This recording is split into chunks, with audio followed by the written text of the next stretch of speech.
Hey! Welcome to episode 250. That is right. Episode 250 of Awkwardly Awesome Podcast. I'm your host, Jason Freeman, and the title of today's show is Truth and Intimacy. Truth and Intimacy.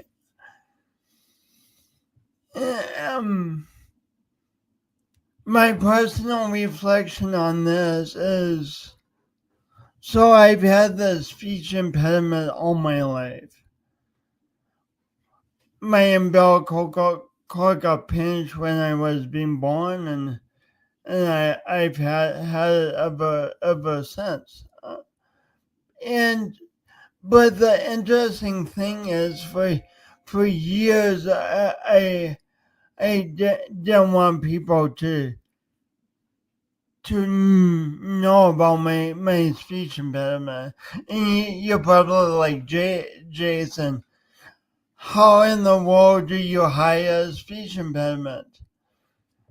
Exactly. I mean, you don't, but I wanted to pretend like I didn't have one, so that is what I did. That's how I lived my life. Our capacity to deceive ourselves and others is virtually endless and can even occur in the simplest things like a speech impediment. Luckily, I found in the last 15 years a path to telling the truth about who I am. And my guests today have found a powerful path to telling each other who they are, who they each are in their marriage, and to being honest with themselves and other people, and it has been transformative for them. I'm excited to introduce them more, but first this. Work on your timing, Jason. Timing. Okay. I'll just do it. Probably time, but now. Today's guest, Matt and Dina Lantzer. Well, welcome back to episode 250, entitled Truth and Intimacy. Let me tell you about Matt and Dina.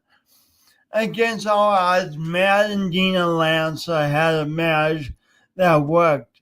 They met young when Dina was 21 and Matt was 18, but they stuck with each other through thick and thin, raised 3 kids and have 4 grandkids.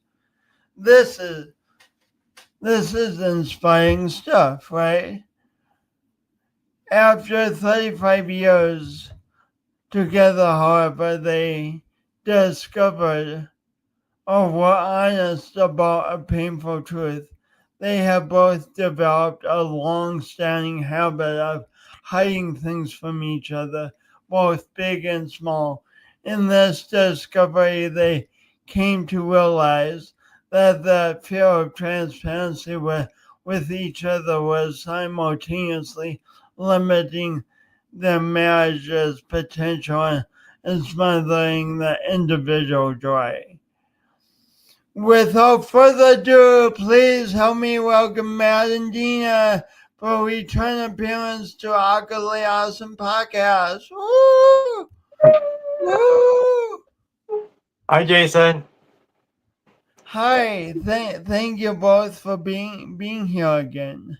Thank you for having us. In the last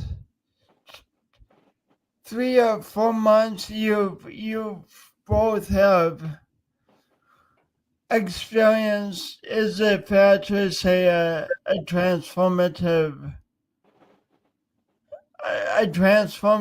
time? That's a fair way to describe it, Jason. Yes. Okay, Could you please tell a little bit of the story of of this time and what your experience has been? Starting. For me, I'll summarize. I was in Las Vegas at a concert festival weekend on Memorial Day. Got a text from Dina that was seemingly innocent but sinister on right below the surface. When I got back to Omaha, where she picked me up from the airport, the raw, brutal truth about the past came out, and the transformation began. Dina, I believe, had been transforming a few months prior to that, and realized that if she was to move forward as an individual and in our marriage, that the truth had to be revealed. I was not at that point yet. Dina, what happened the few months before this experience like for you? Well, Jason, I've been on your podcast. Last time I was on your podcast, we were talking about a breakthrough experience that I had when I fell and broke my knee. What is a breakthrough? Yeah. Breaking to breakthrough. And that really kind of started it. It gave me a year of introspection and just a deep dive into a spiritual and emotional level that I did not know was possible. But apparently it was time for me to level up in my authenticity and my spiritual beingness. And a lot of things transformed over the last year. But then specifically, Matt was talking over the last few months. I think starting in March, I started a 33-day fast, a water fast. And then I moved into a carnivore diet for 6 weeks, and I've been in a single ingredient eating pattern since then. And that alone, when you start to restrict things from the world in your life, you press in even deeper. And so, like he said, I got to a point where for myself, I realized that in order for me to stretch even further into my capacity of a spiritual being that I am, and even in my humanness, I needed to be radically authentic, radically honest, radical gratitude. Just everything about my life needed to be expressed 10x. And that came not necessarily easily. I will tell you, there were moments where I felt like I was losing my mind. Literally felt like I was losing my mind. And as in Omaha, one of the things that I experienced as I moved into this state of complete, raw, authentic honesty, I felt like I had I don't even know, a transformation. I shed a whole lot of layers between, in a moment, an hour, probably long session of crying and screaming and puking, honestly, and laughing. So this is after you picked Matt up from No, this was before. This was before I picked him up. I personally went through my own shedding process of everything that was there to get to a point where I believed myself to be a fully sovereign being. And what I mean by that is that a sovereign being is fully responsible for themselves. and trusts that everybody else is a sovereign being as well and fully responsible for themselves. So, like, were you in your car at the airport during this hour, or where were you? Good question, Jason. No, I was at Matt's friend's house. Matt's friend has a condo in Omaha, and so I was staying at his condo for the weekend while Matt and him went off to Vegas to the concert. I got to spend 4 or 5 days by myself because we live with our kids and grandkids, and it can be kind of chaotic here. So I got to spend some time to myself, and in that, again, solitude, really had the opportunity to dive deep. So Matt, I mean, Dina's had this in this story. She's had this opportunity to dive deep, but precipitated by healing, year-long healing journey from the break, and you get this very challenging text in Las Vegas, and then you meet Dina coming off the plane. Like, how do you catch up?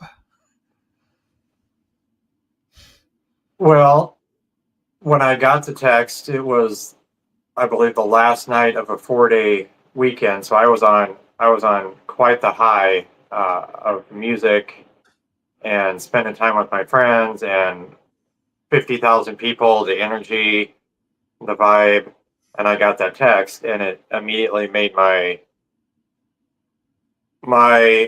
core start to swell up and burn with anxiety and fear and worry and stress and all the negative emotions that I've dealt with my whole life. So going from that, and then the plane ride back to Omaha, I was by myself because my friend went on to Seattle to go to something else. So I was by myself.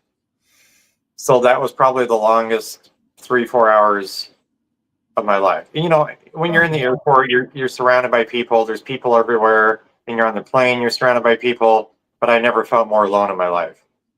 I was like completely isolated. Nobody knows what I'm going through. This is on me. How am I going to get through this? So I get back to Omaha, and Dina picks me up, and I could tell something had changed with her.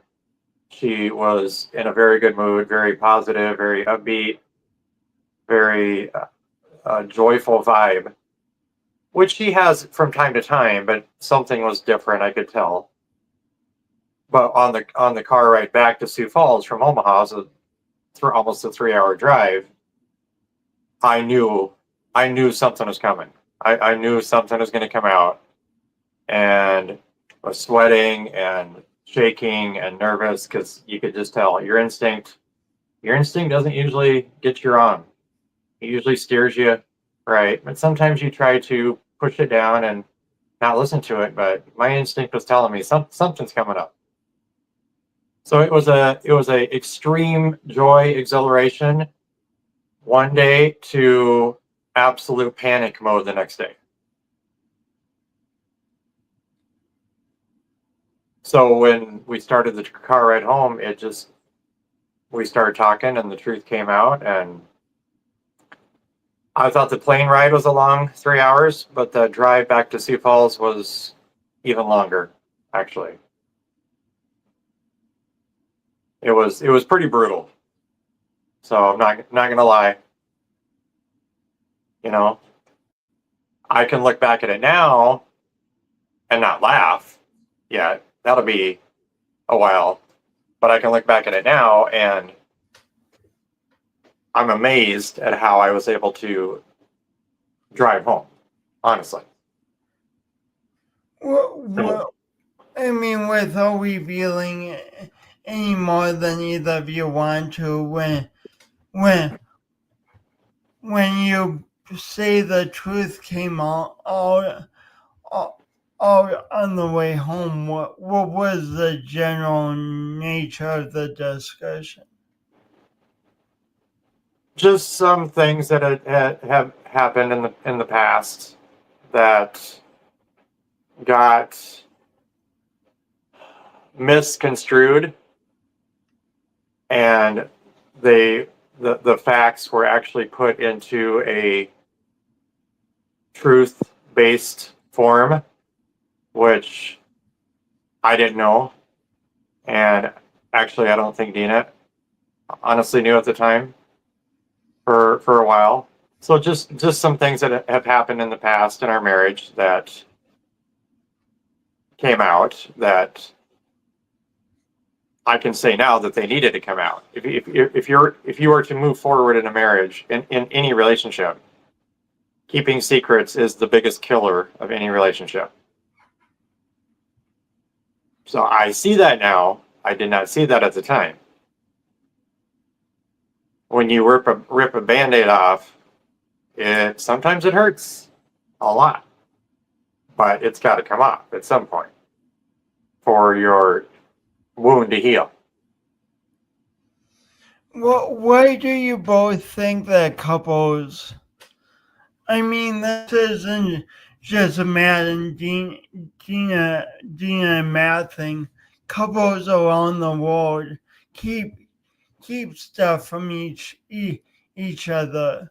What motivates that secrecy in our most intimate and treasured relationships, do you think? I look at it as like if a marriage or a relationship is like a circus act, you know how the trapeze, they're up there flying around doing somersaults and stuff, but they have a safety net. You know, and when you're keeping things from each other, I think the intention is to maintain that safety net. You don't want to be too. I think a lot of people think the truth is too risky, and to be honest, it is. It's risky. It's a risk. But do you want a marriage that has a safety net that means that you're not going to be honest with each other about things you struggle with, addictions, depression, challenges that you have from your childhood that come up? Because we all have challenges from our childhood programming.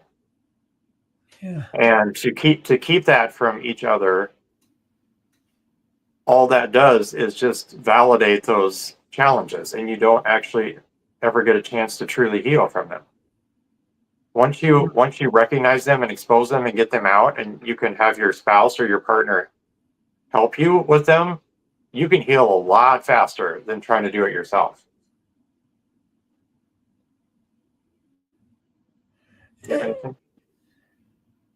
Yeah. What would you add to that, Dina? Well, I would think for me, it kind of boils down to a fear of rejection, a fear of abandonment. Which can be a big time fear. Right. And so when you've given a layer of yourself to your loved one, to the person that you've spent your life with, even if you know, Matt and I got married at a young age, mainly because we had children, you know, and we decided we were going to do life together and raise kids. Some people, I think, you know, fall madly in love with their best friend, and yet they still keep secrets from each other because there's a part of you that you've seen of me, and then that other part that I hold from you, I'm just afraid that if you actually saw that, you would reject it. That there might be too much of me that is just unbearable. There's too much of me that somebody can't handle. And so you just keep a part of you back. And for fear that if they saw it, that the person that you've been with or that you love tremendously, your best friend, may actually say, that's too much for me. and They leave. may actually say that's too much for me. I had a coach once tell me, Dina, you do vulnerability so that you don't have to be vulnerable. You And do vulnerability so you don't have to be vulnerable. yeah. What does that mean to you? Or what has that come to mean to you? Well, what that meant to me was that I can share very deep, intimate, vulnerable stories with strangers easily. I can have coffee with a stranger and give them my life story. But when it came down to letting Matt know some of my deepest, darkest fears or some of my deepest desires, I withheld them because he was the one person that would hurt if he rejected me. Speaking of some of your,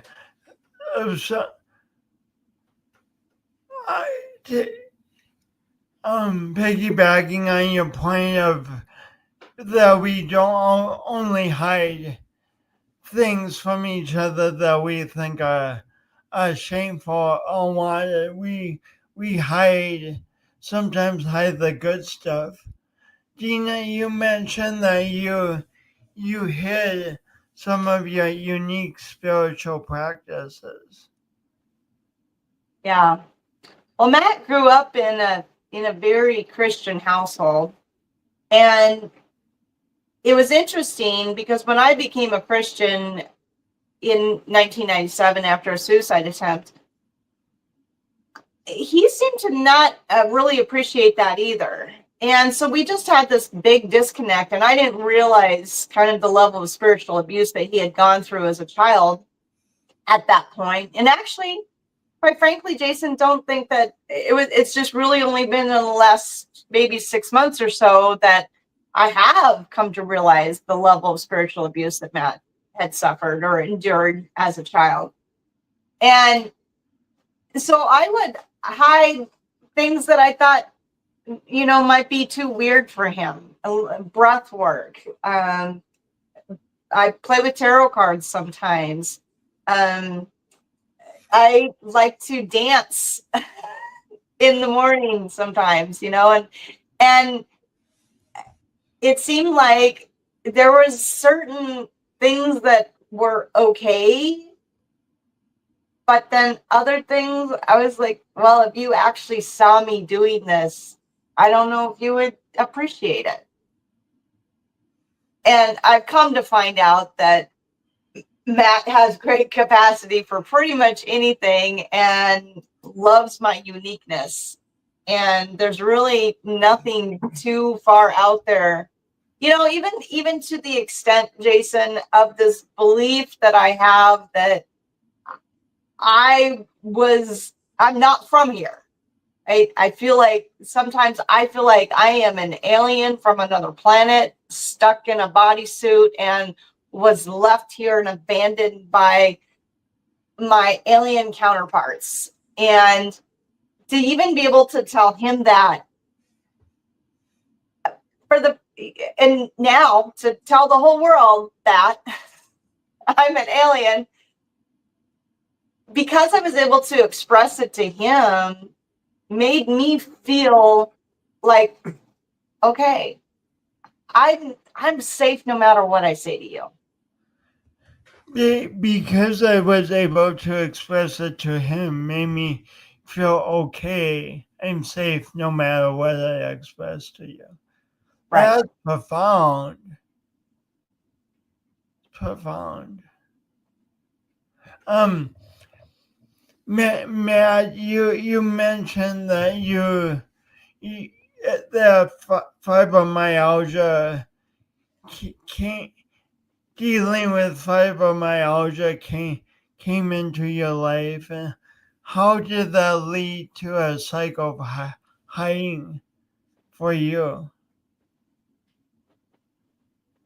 How did that lead to a cycle of hiding for me?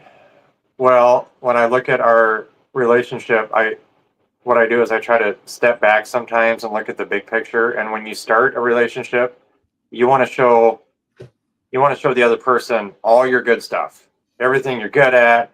You're funny. You want to have fun and spontaneous and exciting. You are really funny, by the way. Oh, thank you, Jason.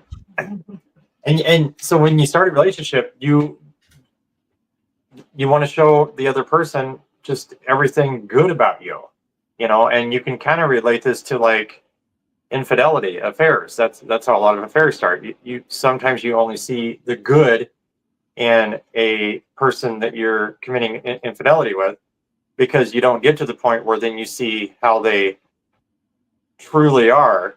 And when her and I have been married for so long, over 2/3 of our life, you can't avoid revealing a lot of negative things and traits and things you struggle with. You can only hide them for so long, basically, and then they start to come out, and it's just inevitable. You can't get up every day and go, I can't let her know this about me. Day after day after day, year after year, it's eventually going to come out. So when I was diagnosed with fibromyalgia in 2007 from basically stress from life. My nervous system went haywire. The adrenaline went on overload, and it just kind of messed me up. That sounds absolutely miserable, by the way. Yeah, it was. I don't want to say what caused it. I mean, there's various factors that caused it, but when your adrenaline, your body could handle adrenaline for a while, but day after day, week after week, the adrenaline, the cortisol, that loop will eventually really mess up your system. And I didn't know that at the time, but I got diagnosed. So I started feeling like pain all the time, like hardcore pain. And it wasn't like any specific spot on my body. It's just kind of an all over feeling. And I went to a doctor and a rheumatologist. She diagnosed me with fibromyalgia and put me on some medications. And they immediately helped. The medications immediately helped. I felt like a new person. I felt normal again. Like I could function and I could enjoy life and I could smile and laugh and have fun and exercise and play with my kids and go out. Well, I don't know if anybody's ever experienced that before, but sometimes medications, when you start taking them every day, your body builds up a tolerance. And my body did, but I was pretty much at the max dose, so there was nothing I could do. The doctor was nice about it, and she was honest with me, and she says, I can't up your dose. You're at the maximum level. So I'm stuck. I'm still in pain, or the pain had started to come back, and I didn't know what else to do. So I started being very deceitful to everybody around me, including Dina. I didn't want anybody to know that it was a struggle for me, because I didn't want to be viewed as a weak man who had a struggle that he couldn't overcome without the help of pills, basically. And so I just kept it to myself, and I did what I had to do to survive. And it kind of got to the point where in 2015, I believe, I developed a severe side effect to one of the medications, and I quit all of them cold turkey, which I would not suggest anybody do ever, because it was brutal. It was absolutely brutal and horrific to go through. But I did it, and I can't go back and change it. But the whole point was, it made me feel like a criminal. I felt like a criminal because here I was lying to everybody just to feel normal. I wasn't getting high or I just wanted to feel normal. And I became what I felt like a criminal. And I could never tell Dina that. There's no way I could ever tell her that. So I thought if I did, she would be, okay, I'm leaving. Honestly, I convinced myself that she would leave me if she knew the truth. That's how bad it gets sometimes when you're in a long-term relationship. And you just hide it. You just deal with it on your own. And it makes your physical condition even worse, because you're all by yourself. You have no support. You have no help. And it's this vicious cycle that Dina's gone through similar things, not the exact same things as me. And I know everybody else has gone through things from time to time in their lives where they didn't want to tell anybody, and you just deal with it on your own. And maybe you can get through it. I'm not saying you can't, but we're a society. We're in relationships. We're in marriages. We're in families. Why go through it alone when you have people who love you and care about you who are willing to help, and they're not going to judge you? So that's the thing. There's a lot of judgment and criticism, and you build that up in your mind, like, I can't expose this. I can't be truthful. Everybody's going to judge me.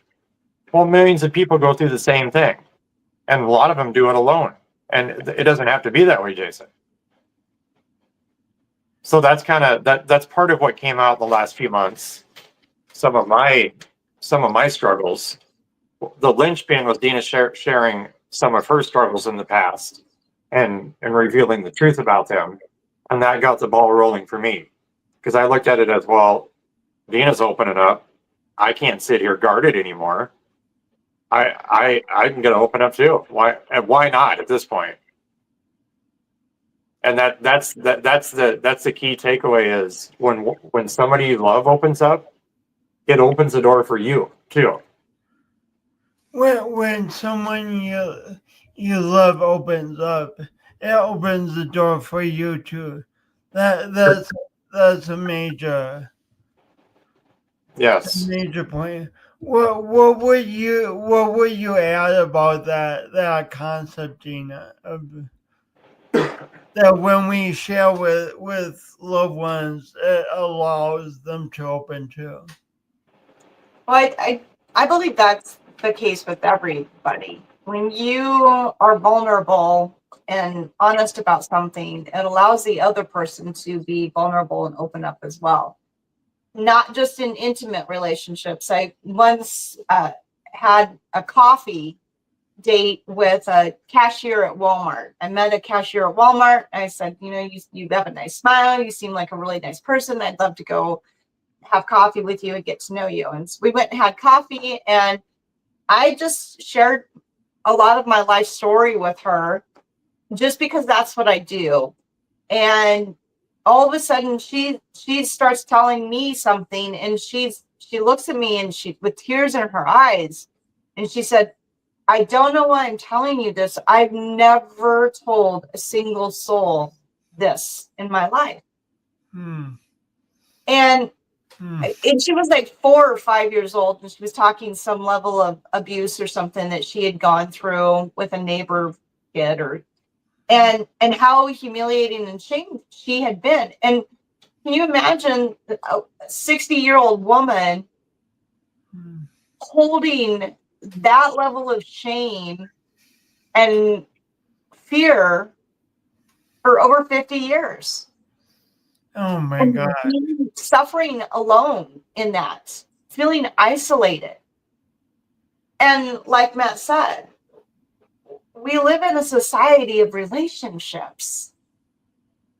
And I have just found that when you open up and you can express that level of vulnerability, it allows other people to open up as well. The key for me was that I was so desperately craving to be fully known and to be fully loved. And to be fully loved while being fully known. To be fully loved while being fully known. Yeah. And the only way that I could do that is to express every hidden secret that I've ever had, every hidden longing I've ever had, everything about myself to the one person in my life who matters the most to me. And that was my husband, Matt.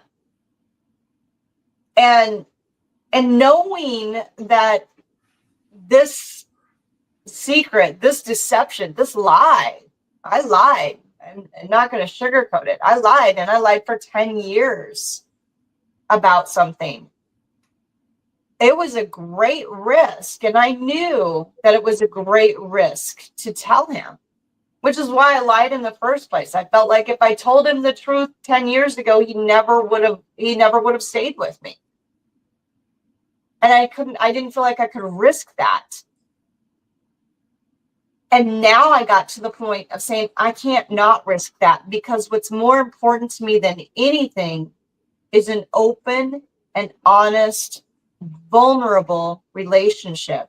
And if I can't have that in my relationship, I don't want a relationship. I don't want to be married if my marriage is not completely open and honest and safe. And what Matt did, it was difficult.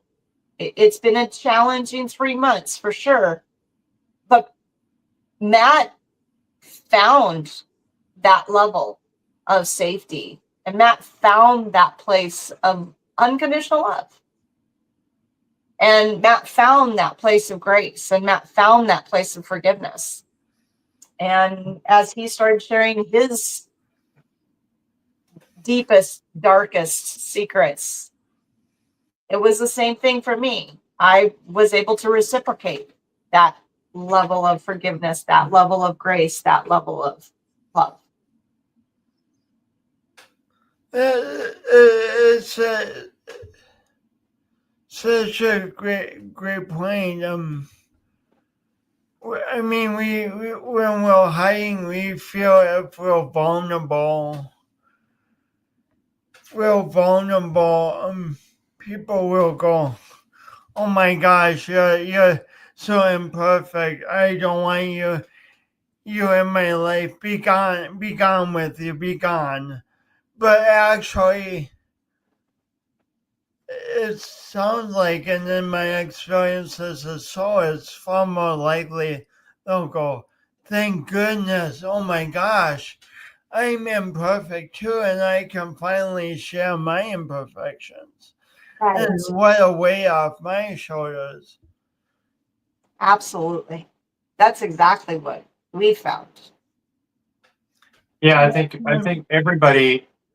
every single human being does whatever they can to hold it all together every day. And I'm not saying everybody has miserable lives, but I believe everybody struggles with something here or there. And most people don't want that revealed because they'll come across as weak or not strong. They want to keep that mask on that makes them look like Superman. And none of us are Superman. We struggle with things. We make mistakes. We hurt people around us. That's just the way it is. It's unavoidable. But just to be open and honest about everything, that saying is a temporary extreme pain is a lot easier to take than a lifetime of fear of the truth. And that's where her and I have shifted in the last few months. We lived our marriage, and it wasn't miserable, but there was always that undercurrent of, oh, I better not tell Dina this, or don't tell Dad this. He'll get upset. And I would. Kind of the walking on eggshells. Yeah. And you can survive. You can have a relationship or a marriage that way. I'm not saying you can't. And some people, if they're happy with that, then great. We're not here to judge anybody else's decisions, but we believe that you can't reach your true potential in a relationship or even as individuals if you're lying or deceitful or dishonest, or if you're holding things back. Just lay it all out there. Just go for it. Life is too short to just play games. Just be honest, and if it hurts, it hurts. But it's the reward is so much more just exhilarating than a lifetime of keeping things from each other. Matt, as a man, I mean, there's least I experienced a lot. The idea that men don't cry, that they keep it all in, keep the happy, confident face. Do you have any words specifically for men out there who might? I mean, this is a man and a woman problem, everyone problem. But do you have any words specifically for men? Well, my personal story, the childhood, I had a father who was emotionless, never cried, never laughed, never smiled, never got angry. You never knew how he was feeling because he never showed it. On the flip side of that coin, I had a mother who was the exact opposite. She was histrionic, overly dramatic, smothering, just all the emotions came out all the time, constantly with her. So I was caught right in the middle. Wow. Because they divorced when I was 8, and my mother got custody of me for five years or so. So those formative years of my childhood, I got her high level emotion on everything. So I had that, and then I had my dad, who, and I'm not saying he's a bad guy. He's an amazing person. I love him like crazy. But he never showed and that's what I looked at as that's how men are supposed to be. Don't show emotions. Don't cry. Don't get mad. Don't be abusive. But just don't ever really show anything. Just be strong. Get up, go to work. Get up, go to church. Get up, raise the kids, provide for the kids. But don't really show too much. So that was my ideal of the male form of a relationship. So then when we got married, I I had a war. I had a war going on inside me because I'm a man, and I looked at my father. Okay, I'm supposed to be like that, but then I had my mother, who I got so much influence from, and it was just a war constantly. So Dina and I would fight, and I'd be like, I'm not showing an emotion, and then the next minute I'd be like going into like a crazy, overly dramatic drama queen. It's just like it's crazy. And I say to men, your childhood programming does not make you who you are. Society does not make you who you are. You are who you are. You can choose to be however you want to be. And if you want to show love and kindness and tenderness and respect and grace, if that's who you are, then show it. Show it 100% every day. Nobody's going to judge you. Nobody's going to laugh at you. Nobody's going to think you're less of a man. That's a true man. It's to give your wife or your partner everything you have. Powerful. Dina, what on the similar idea? What would you say to more to women on the subject of authenticity versus inauthenticity?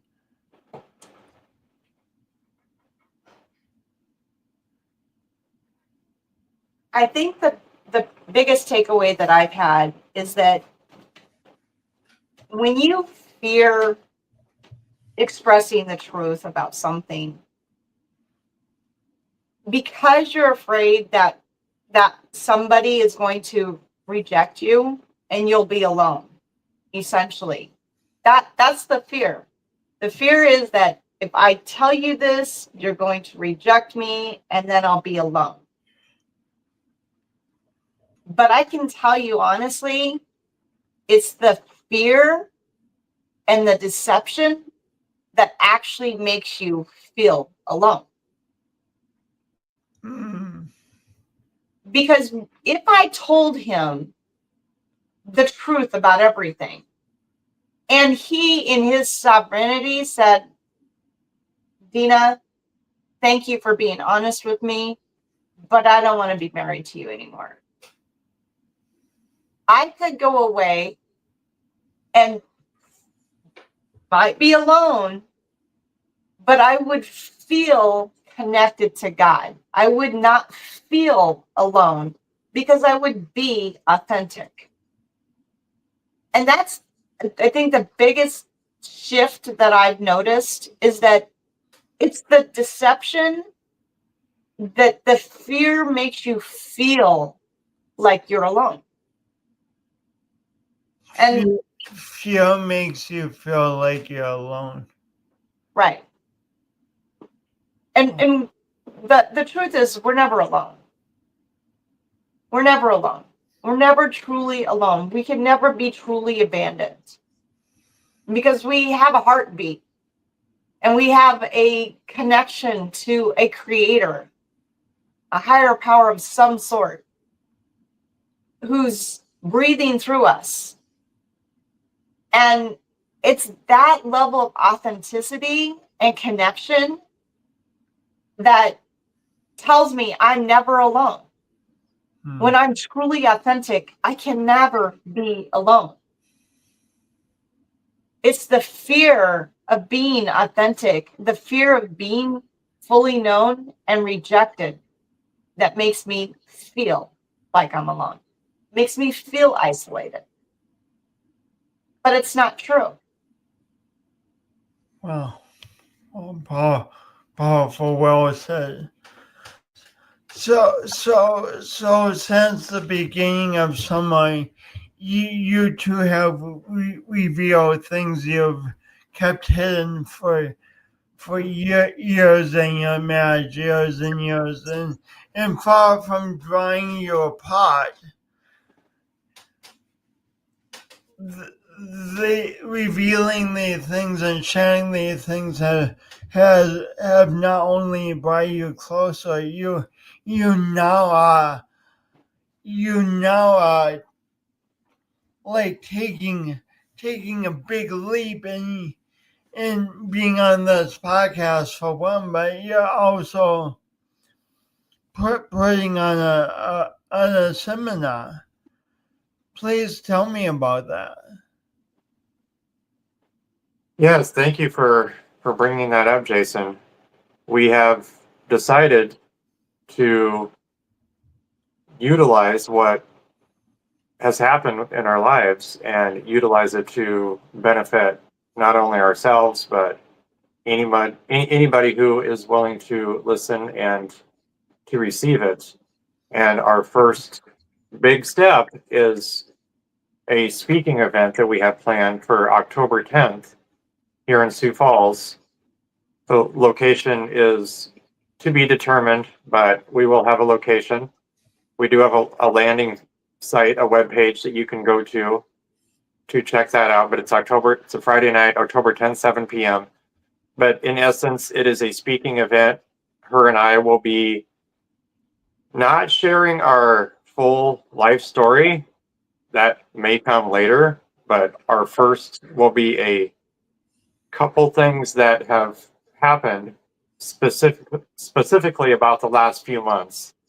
And it's going to be the facts about what has come out, the facts about the transformation, and then what we're doing and what anybody can do if they choose to get through whatever they're going through, truth-based, and become stronger, better, and reach your potential as an individual and in a relationship. So it'll be about an hour and a half long, and we're super excited about it. We're just thrilled that we have the opportunity to do this. 35 years was a long time, Jason, and everything we've gone through, feels like we walked through a fire, and we both just kind of looked at each other one day and realized we need to do something with this. And I'm not saying we've gone through more than what other people have. I don't know. All I know is our story and the fact that we survived and now we're ready to thrive.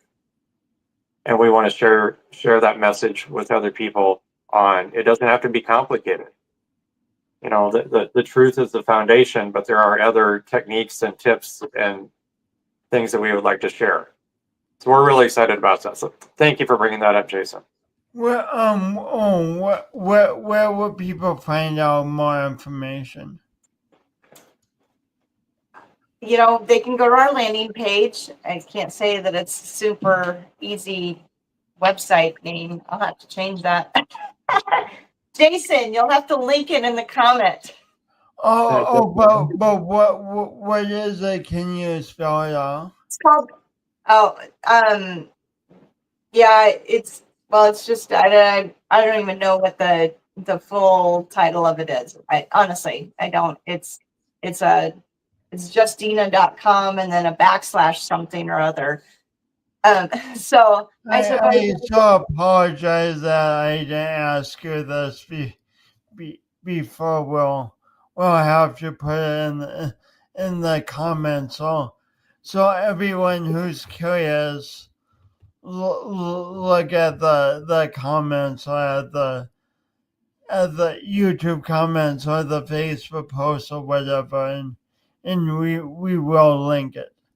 Thank you. Yeah, I'm just now thinking about that. I should probably create an actual domain name that's easier for people. It is called From Fear to Freedom. And it's really about how the fear of the truth and how we went through the fear of the truth kept us from experiencing true freedom.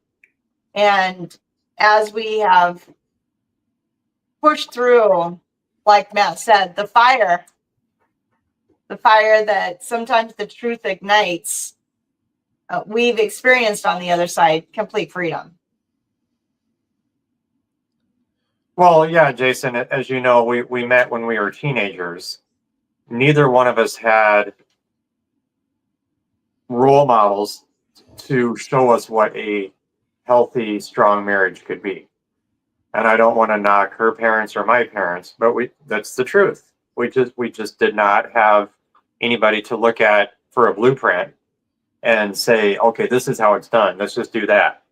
We had no freaking clue what we were doing. Honestly, no, you just keep going day after day and you just kind of wing it, like extemporaneously. There's no training, there's no handbook. You know, sure, there was people that we could have asked, but when you're that young, you think you know everything, right? Mm-hmm. And we just went through it, and random things would come up, random hurdles would come up, and we just kept going through, just kept plowing through. And it's a miracle that we're even, number one, that we're even alive right now. It's number two, that we're even still together. And number three, that we want to work together and benefit other people with the knowledge and the experience that we've gone through. And we're not professionals in any way, but maybe that's to our advantage. We just want to come across as being truthful and raw and honest and not sugarcoating anything. So that's kind of what the speaking event will be about. And we're really excited. And the people we've talked to are super excited because they know a little bit about us. And they said, whatever you guys are going to do, we're going to be there because it'll be spectacular. Including you, Jason. Yeah, it will be spectacular. Very spectacular. So, well, let me go into number 4. Number 4 is that we have relationships, good relationships with all 3 of our kids and all 4 of our grandkids. So as much as we feel like we failed in our life, we succeeded at something. Yes. I mean that's amazing. I mean, yeah, that's huge. That's huge success. Huge. Yeah. We think so. We don't take it for granted. You know, we know a lot of people that are amazing people, yet their son doesn't talk to them, or their daughter doesn't talk to them, or there's some disconnect, you know, somewhere in the family. And we've somehow managed to keep our relationships open enough where our kids and grandkids are able to tell us about things they're struggling with, you know, and we don't judge them because we've been there. We struggle with the same stuff too. We know what it's like. Well. So what? you both know how it is watching things on TV, and you kind of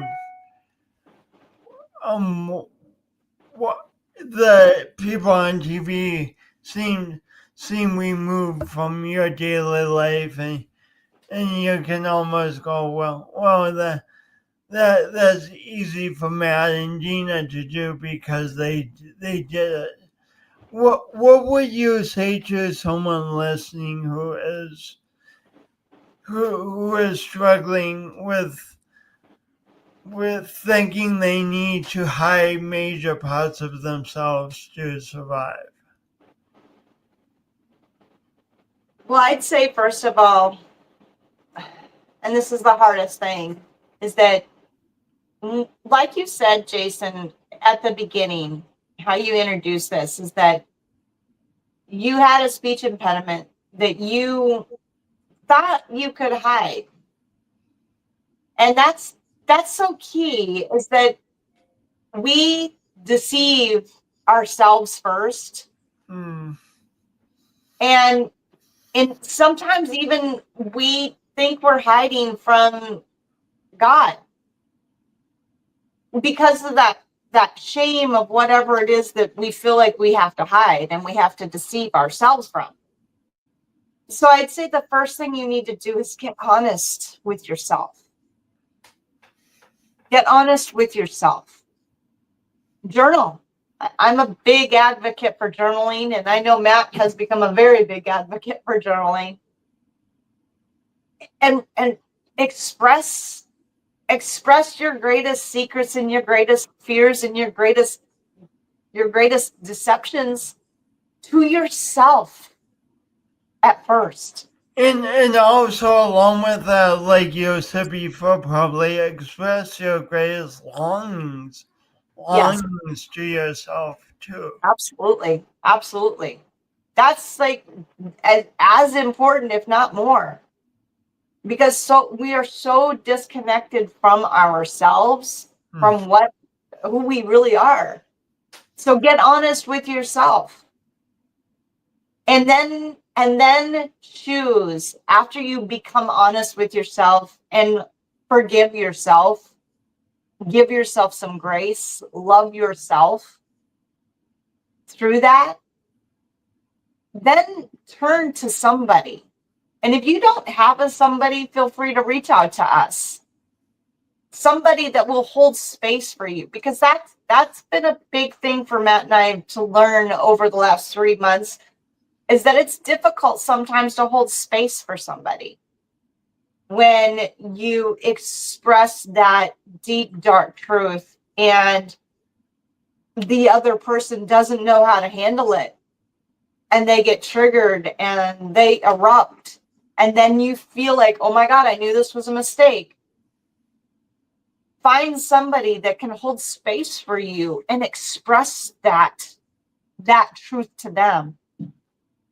And then again, get to that space where you now forgive yourself another level, give yourself some more grace, and then move to the place of sovereignty where you can say, sweetheart, this is as authentic as I can be.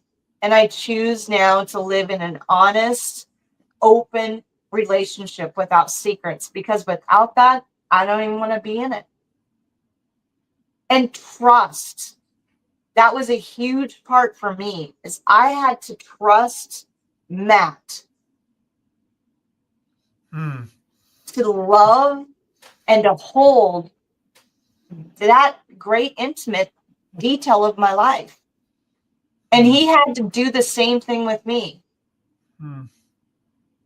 And I don't know if you can be married to somebody. I know you're not married, Jason, but I don't know. You can be married. You can be married for 50, 60 years probably, and never fully trust the other person. But I'm telling you, that's not a way to live.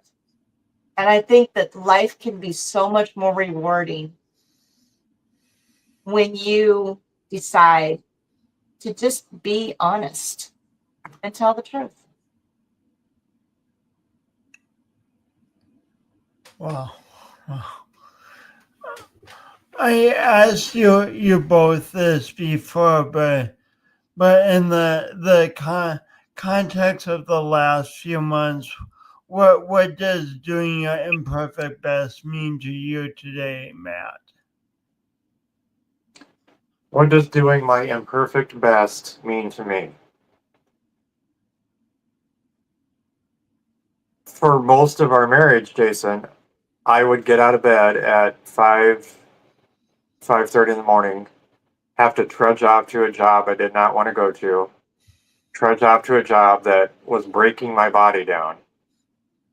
And it felt like the first thing I had to do when I got out of bed was put my mask on and pretend to be something that I wasn't. And the main recipient of that mask was Dina. I did not want to show any weakness towards her. My dad was my role model for what a man was supposed to be, and right or wrong, it was don't complain, don't show any suffering, don't show any hurt or pain. And a key moment for us was after we got back from Omaha, a couple days after, I found one of my old journals from 10 years ago, shortly after I quit all my medications, and I found some journal entries that were just raw, emotion full of negative emotion. I was upset. There's no hope. I was miserable in physical pain. But during that time back then, I had to put on a mask and show Dina that I was happy and funny and spontaneous and wanted to go do things. And I read her some of those journals after we got back from Omaha, those journal entries, and it blew her mind. She had no idea. She had no idea that I was going through that. And that was raw vulnerability. She said, if you would have told me that at the time, that's how you were feeling, it would have totally changed our whole relationship 10 years ago. For the better. But I kept it inside. I didn't tell her. And she was doing things and feeling things that she didn't tell me.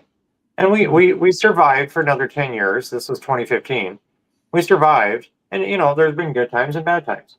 But the last few months, laying it all out on the table, it's like you got nothing to lose at this point. Just get it all out there. We're not going to leave each other. We're committed. And it will only strengthen your bond and allow you to reach your potential as individuals in a relationship. So when I wake up in the morning, I'm not putting on a mask anymore, Jason. It feels really, really liberating. Thanks, Matt. Thank you. Dina, in light of the last few months, what does doing your imperfect best mean to you? Jason, I think doing my imperfect best is going to be similar to Matt's in the idea that you just show up as authentic and as honest and as vulnerable as you can be. Raw sometimes. Absolutely raw. And you do it shaking, maybe. And with great trepidation, maybe. But you still show up in that level and trust that it's for the highest and best.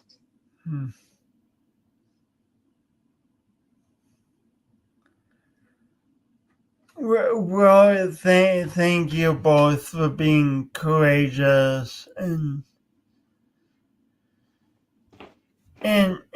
undertaking this challenging but rewarding journey. As you both open your lives to each other. I mean, you like literally help all of us because you're getting the message out and it's rippling out. So thank you both, and and please, on a much more mundane note, just stay on the podcast as I end the show, okay? Okay. Thank you, Jason. We will. And it's funny, I see myself slouching down. Goodbye, Sir Jason. But it's going to take me quite a while to digest all the goodness Matt and Dina offered during this episode. I hope you enjoyed it and found it however you found it. I found it immensely challenging, but also liberating. How did you find it? Thanks for watching. Thanks for considering and thinking about how you can apply these things to your own life if you want. Thanks for growing, and most of all, thanks for being you. You are the only one of you in the world. Thanks for doing it. Talk to you later.